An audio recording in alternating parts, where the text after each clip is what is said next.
네, 오늘의 말씀 함께 나누겠습니다. 우리 한 해의 마지막 주일 말씀을 나누게 되는데요. 따라합니다. 하나님의 유업을 받을 자. 하나님의 유업을 받을 자. 축하해 주시고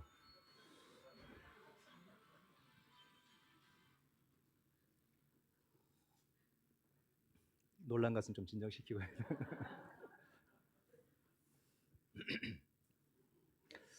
예, 한 해도 열심히 잘 달려오셨습니다.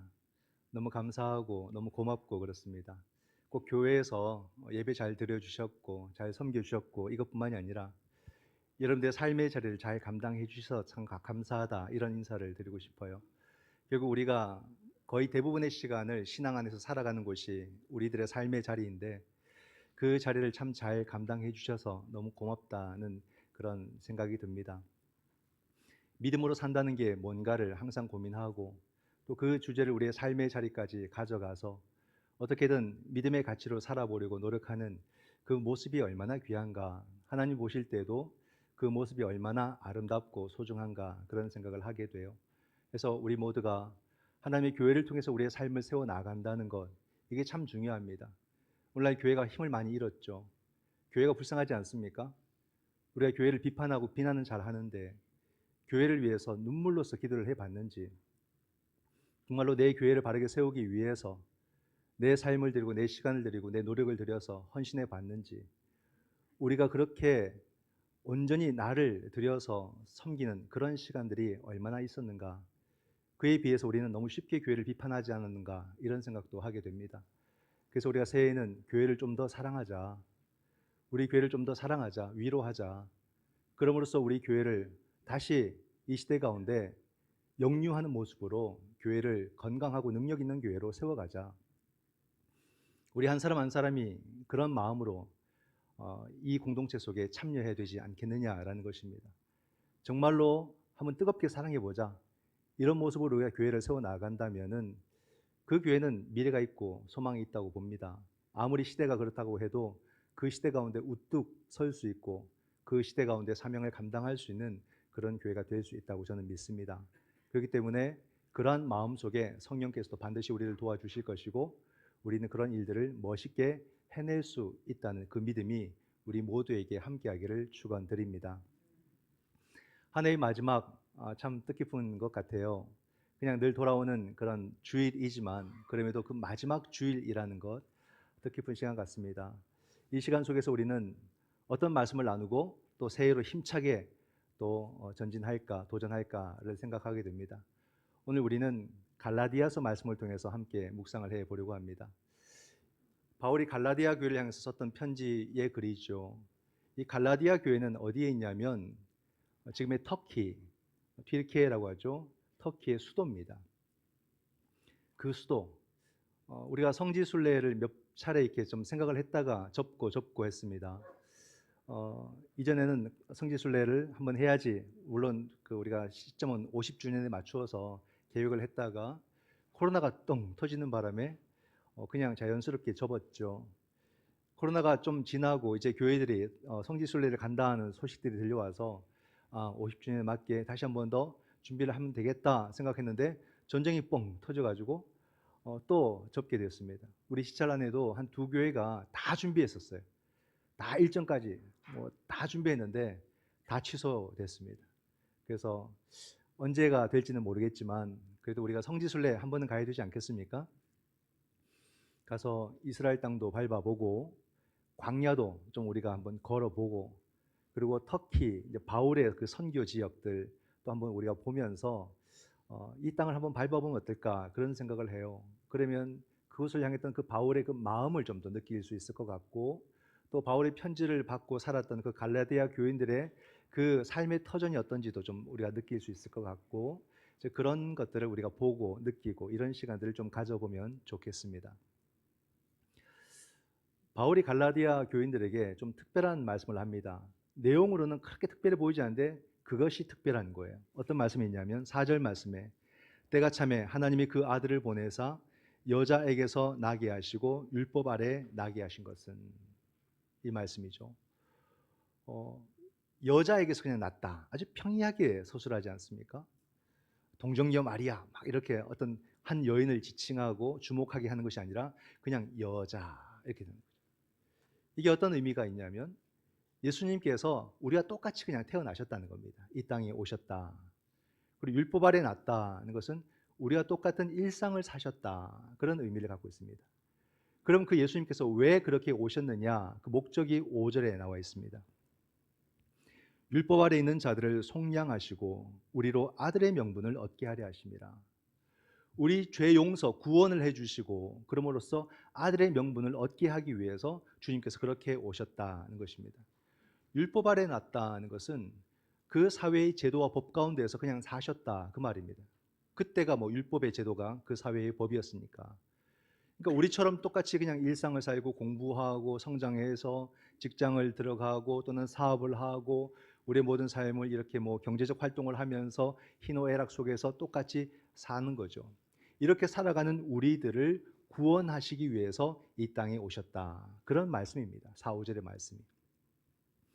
근데 아들의 명분, 즉 구원하셔서 우리에게 자녀의 명분을 주셨다. 저는 이 말씀이 구원을 진짜 가치 있게 만들어주는 것 같아요. 우리가 왜 교회 다니고 왜 예수를 믿고 왜 그럽니까? 구원 이런 말 해요. 이 구원, 그렇게 말하는 구원 좀 메말라 보여요. 그냥 여기서 저기 가는 거, 이것 때문에 우리가 구원받는 것 때문에 예수 믿는다. 그렇게 말하기에는 뭔가 구원에 대한 그런 감동이 없는 것 같아요. 바울은 우리가 구원받는다는 게 뭔가 하나님의 자녀가 되는 거다. 구원의 내용이 그거예요. 우리가 하나님의 자녀가 되는 것. 이것을 우리에게 가르쳐주고 있습니다. 신분의 변화죠. 신분이 확 바뀌는 겁니다. 하나님의 자녀가 된다는 것, 우리가 어떤 모습일까? 우리가 자녀가 되는 것은 신분이 완전히 바뀌는 것이거든요. 바뀐다는 그 느낌을 좀 느끼십니까? 이건 완전히 달라지는 것이거든요. 학생으로 이렇게 공부를 하다가 남자들은 20살이 되면 어디 갑니까? 군대 가잖아요. 군에 가면 신분이 완전히 바뀌는 거예요. 그렇죠? 완전히 뭐 삶의 터전도 바뀌고 생각도 바뀌고 역할도 바뀌고 책임도 바뀌고 사는 방식이 다 바뀌어 버리는 겁니다. 직장에서도 평사원으로 이렇게 지내다가 쭉 시간이 지나서 나중에 임원이 되잖아요. 그러면은 모든 게 다 바뀌는 거예요. 생각도 바뀌고 하는 일도 바뀌고 책임도 바뀌고 자세도 바뀌고 다 바뀌는 거죠. 안 바뀌면 안 됩니다. 바뀌어야 됩니다. 평신도로 지내다가 나중에 소명을 받고 목회자가 된다? 그러면 삶이 또 싹 다 바뀌는 거예요. 같은 공간에 있어도 완전히 그 삶은 달라져 버려야 됩니다. 달라져야 되고. 우리 교회는 좋은 예가 있죠. 우리 천전사님 여기서 자라고 청년이 되고 그리고 여기서 또 신학을 해서 이젠 전도사님이 됐잖아요. 얼마 있으면 또 안수도 받습니다. 완전히 다른 삶이 되는 거죠. 같은 장소에서. 또 우리도 완전히 다르게 돼야 됩니다. 옛날에 보았던, 어릴 때 보았던 그런 전도사님이라고 해서 함부로 말하거나 그렇게 함부로 호칭하지 않습니다. 분명히 전도사님 말하고 나중에 안수를 받으면 목사님 말하고 그분의 말씀을 들어야 되고 그분과 함께 우리가 또 배움을 받고 그렇게 하는 거죠. 완전히 달라지는 거예요. 신분이 바뀐다는 것은 완전히 달라진다는 말입니다. 이러한 변화, 이걸 느낄 수 있느냐? 올 한 해 열심히 달려오셨는데 이 한 해 어떻게 여러분 하나님의 자녀로서 잘 살아오셨습니까? 우리가 하나님의 자녀로 사는 것 참 쉽지 않죠. 이건 신분의 변화 속에서 사는 거 아닙니까? 우리가 지금까지 온 것만 해도 잘 하신 거예요. 지금 여기 앉아 계신 것 잘 하신 겁니다. 잘 하셨다는 증거입니다. 너무 수고 많으셨어요. 우리가 정말로 하나님의 자녀로서 잘 살았는가? 이걸 답변하기 위해서는 이와 반대되는 이전에 내가 신분이 변화되기 전에 내 모습이 어땠는지를 우리가 한번 살펴봐야 됩니다. 오늘 말씀 앞에 있는 3절에 이런 말씀이 있어요. 이와 같이 우리도 어렸을 때에 이 세상의 초등학문 아래 있어서 종노릇하였더니, 이게 이전에 있던 우리들의 모습입니다. 우리가 초등학문 아래 있었어요. 그것은 뭘 말합니까? 그 당시의 지식과 그 당시의 철학은 말이죠. 그 당시의 지식과 철학의 종노릇하면서 살았다는 겁니다. 그 지식을 나의 정신으로 알고 나의 가치로 알고 그걸 붙들고 살았던 시절을 말합니다. 그 당시에 대단한 게 있었을까? 대단했어요, 여러분. 예수님이 오시기 이미 한 300~400년 전에 우리가 아는 소크라테스도 있었고 플라톤도 있었고 아리스토텔레스도 300~400년 전에 있었어요. 그 철학의 세계가 그 당시 로마가 헬라 문화와 만나면서 얼마나 더 번성하게 됩니까? 엄청나거든요. 그러고 난 뒤에 교회가 핍박받다가 나중에 뭐 300년이 넘어서서 교회가 이제는 국교화되고, 그 당시 시점에 누가 나타나면 어거스틴이 나타나요. 아우구스티누스가 나타나서 중세가 시작돼요. 아우구스티누스의 아주 중요한 역할은 뭐냐면 바로 이 신학을 철학과 만나게 하는 거죠. 신학과 철학의 만남이 아우구스티누스를 통해서 시작이 됩니다. 그러면서 중세가 쫙 출발하잖아요. 뭘 말하냐면 지식이 그만큼 중요했던 사회라는 겁니다. 지식은 우리 정신을 이끌고 우리의 마음을 이끌고 우리 사회를 이끄는 거예요. 모든 사람들이 그 지식을 숭배하고 그 지식을 쫓아다니는 그런 삶을 사는 거죠. 그런 가운데 그 지식 사회 속에 신학이 등장을 하게 되고 그 지식을 바르게 이끌어가는 그런 흐름을 아우구스티누스에서 만들었단 말입니다. 이게 참 놀라운 세계 아니겠습니까? 오늘날로 말하면 현대의 지식과 현대의 과학을 우리가 의지하고 숭배하고 살아가는 모습을 말합니다. 자연스럽죠. 이 말이 어려운 말이 아니에요.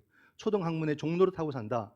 오늘날의 지식과 오늘날의 과학과 오늘날의 의학에 대해서 우리가 의지하지 않습니까? 쫓아가는 거예요. 그걸 우리가 거부하지 않습니다. 그게 없으면 두렵습니다. 이런 삶을 살지 않습니까? 오늘날 지식이 얼마나 많이 쏟아집니까?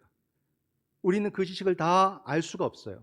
선별할 수도 없고 그것을 분별할 능력도 없어요. 그러니까 우리는 이런 지식에 대해서 어떻게 합니까? 줍줍. 내게 필요한 지식을 이렇게 주어서 내 지식을 삼는 겁니다. 그리고 우리 안에 내가 선택한 지식과 내가 경험한 그 지식을 갖고 살아가는 거예요. 그 지식, 내가 이 지식을 얻었으면 이 지식으로 사람 보고 세상 바라보고, 저 지식을 얻었으면 저 지식으로 사람 바라보고 세상 보고 평가하고 판단하고 그렇게 살아가죠. 우리의 지식이 굉장히 얕고 굉장히 협소하고 굉장히 치우쳐 있다는 것을 알아야 돼요. 그러니까 서로 대화하기가 굉장히 어렵습니다. 다 자기 지식 속에 갇혀 있거든요. 자기 경험 속에 갇혀 있거든요. 근데 안타까운 것은 우리가 갖고 붙들고 있는 이 지식이 나를 지켜주지 못한다는 거예요. 나의 이 경험의 지식이, 나의 이 배움의 지식이 나를 온전히 보호해주고 지켜주지 못한다는 사실을 알아야 되는 겁니다. 그러므로 저는 그리스도인들은 좀 유연해져야 된다고 봐요. 유연해야 돼요. 근데 자꾸 어떻게 됩니까? 우리가 굳어져 가고 우리가 더욱더 고집스러워져 가고 있어요. 우리의 모습이 자꾸 내가 아는 이 지식과 내가 경험한 이 지식을 절대화하는, 절대시하는 그런 성향을 보입니다. 우리의 고집스러움이 그것을 보여주고 있잖아요. 그렇게 되면 그것은 우상화가 되는 거예요. 절대성이라는 것은 오직 신에 대한, 하나님에 대한 것이지 절대성이 우리 삶 속에서 나오는 게 아닙니다. 하나님의 말씀과 진리만이 나에게 절대적인 것인데 우리는 내가 아는 지식과 내가 경험한 이 지식을 자꾸 절대화해요. 그렇게 되면 말씀은 상대적인 것이 되는 겁니다. 말씀은 내 삶 속에, 우리 삶 속에 그냥 좋은 것, 어떤 것이 되고 마는 거예요. 그럴 수 없다 이 말입니다. 우리는 오직 하나님의 말씀만이 나에게 절대적인 것이고 다른 모든 것은 상대적인 것이에요. 이런 모습, 이것을 우리가 알아야 됩니다. 그러니까 그리스도인들은 자기의 지식과 자기의 경험을 유연하게 가져서 다른 사람의 지식과 내 지식을 비교해 보기도 하고 다른 사람의 경험과 내 경험을 비교해 보기도 하고 뭐가 더 좋은지 뭐가 더 나은지 그러면서 그것을 받아들이기도 하고 수용하기도 하고 그렇게 하면서 내 것을 전하기도 하고 이런 유연한 자세로 살아가야 되는 거예요. 근데 오늘날 자꾸 우리가 경직화됩니다. 그리고 자꾸 이것을 고집스럽게 그 안에 나를 가두어 버립니다. 그러므로서 다른 사람과 대화하지 못하는 그런 모습들을 많이 가지게 되는 거죠. 우리가 하나님의 자녀가 되고 신분의 변화를 겪는다는 게 뭘까? 막 이것이 확 바뀌는 어떤 것을 말하는 것일까? 바뀌어지면 좋을 거는 같아요. 근데 생각보다 잘 바뀌지는 않는 것 같아요. 하나님의 자녀로서 산다고 하지만 우리가 밖에 나가보면 여기 있으니까 다 하나님의 자녀처럼 보입니다. 아주 아름다워 보이고 아주 이렇게 이뻐 보이시고 다 그래요. 근데 문 열고 우리 다 나가잖아요. 가면 그다음부터는 그리스도인을 못 찾아요. 섞이면 못 찾아요. 그렇죠? 우리 사회 속에 나가면 여기 걸어 다니는 사람들 중에 이 사람 그리스도인이다 아니다 알 수 있습니까? 길 가다가 우리끼리 교우들 만나면 깜짝깜짝 놀라잖아요. 그죠? 그 정도 아는 수준이고 몰라요. 밖에 나가면은 우리가 살면서 정말 본이 안 되는 사람들, 참 이 사람은 본이 안 된다. 말하는 것도, 생각하는 것도, 행동하는 것도, 본이 안 된다. 근데 알고 보니까 교회 항존직이고 막 그렇잖아요. 이 사람은 너무 좋은 사람이다. 정말 이 사람은 삶이 아름답고 본이 된다. 근데 알고 보니까 불신자고. 그런 경우는 허다하게 있습니다. 어떻게 우리가 하나님의 자녀라는 이 신분의 변화라는 것을 알 수 있을까? 여러분, 신분이 변화된다는 것은 다른 걸 말하는 게 아니에요. 존재의 변화를 말하는 거예요. 존재의 변화. 이 존재의 변화를 우리가 알아야 되는 겁니다. 행동으로서 그 존재의 변화를 알 수 있을까? 이게요, 잘 모릅니다. 행동이라는 것의 그 특수성 때문에 그런 것 같아요. 행동이라는 것은 이중적인 성격을 항상 가지고 있어요. 이중성. 우리가 진실되게 행동하는 것도 있지만 우리가 가면을 쓰고 행동하는 것도 있잖아요. 이게 얼마든지 가능하거든요. 물론 꼭 나쁜 의미에서만 아닐 수도 있습니다. 그냥 아닌 척하면서 행동을 할 수도 있고, 그죠? 긴 척하며 행동을 할 수도 있고, 우리의 행동에는 복잡 미묘한 게 숨어져 있습니다. 이중성을 갖고 있어요. 공부 안 하던 학생이 갑자기 열심히 막 공부하면 부모는 좋죠, 그죠? 근데 거기는 또 꼼수가 있을 수 있어요. 부모한테 혼 안 나려고 이렇게 할 수도 있는 거고. 뭐 직장에서 뭐 누군가에게 열심히 잘 보이고 막 일을 하는 경우들도 있습니다. 근데 그것이 정말로 자기가 열심히 하고자 하는 그런 마음보다는 잘 보여서 승진하고 싶은 그런 마음에 그런 모습을 가질 수가 있는 거죠. 우리의 행동이라는 것이 우리의 모든 것을 다 대변해 주지는 않는다. 우리가 교회 안에서도 우리가 가면을 쓰는 행동을 할 때가 많이 있지 않습니까? 그런 모습들이 있어요. 그래서 우리가 행동으로서는 다 알지 못한다. 그럼 하나님의 자녀, 신분의 변화를 경다는 건 뭘까? 그 존재의 변화예요, 존재의 변화. 우리가 하나님의 자녀가 되었을 때는 먼저 무엇에 집중을 해야 되면 내가 하나님의 자녀다. 이 사실에 집중을 하면 돼요. 하나님의 자녀라는 것을 느끼고 누리고 그런 시간을 우리가 먼저 가져야 됩니다. 행동은 좀 부족해도 돼요. 우리의 행동과 태도가 물론 딱 같이 따라와 주면 좋지만 이게 마음대로 안 되거든요. 그리스도인다운 사고, 그리스도인다운 생각과 판단, 그리스도인다운 언어, 이게 딱딱딱 따라주면 좋은데 이게 마음대로 안 되지 않습니까? 그렇기 때문에 우리가 먼저 천착해야 되는 것은 내가 하나님의 자녀다. 이 사실에 집중을 하는 거예요. 군인들을 보세요. 바로 군대 간다고 해서 진짜 군인 됩니까? 열도 못 맞추고 뭐 어떻게 해야 될지도 모르고 사회생활과 지금 생활 너무 다르니까 막 괴로워하고 막 그러고 있잖아요. 그래도 그를 군인이라고 불러요. 이게 바로 그의 존재의 변화인 거죠. 그리고 나중에 서서히 군인이 되어져 가는 겁니다. 이런 과정을 우리가 가져가는 겁니다. 우리가 막 살아도 된다 그런 말은 아니에요. 우리가 아직은 초등 학문 가운데서 완전히 벗어나지 못했기 때문에 하나님의 자녀라는 그 사실에 집중하다 보면은 나중에 우리가 복음의 가치를 알게 되고 복음의 수준으로 나를 끌어올리려는 자기 자신의 그런 감동과 변화가 생겨나게 되는 거죠. 이런 과정들. 먼저 내가 하나님의 자녀라는 그 사실 가운데 서고 그 다음에는 그 자녀다운 삶을 향해서 성화로 나아가는 겁니다. 하나님의 자녀라는 존재의 변화는 무엇을 의미하는 것일까? 6절 말씀에 보면은 너희가 아들임으로 하나님이 그 아들의 영을 우리 마음 가운데 보내사 아빠 아버지라 부르게 하셨느니라.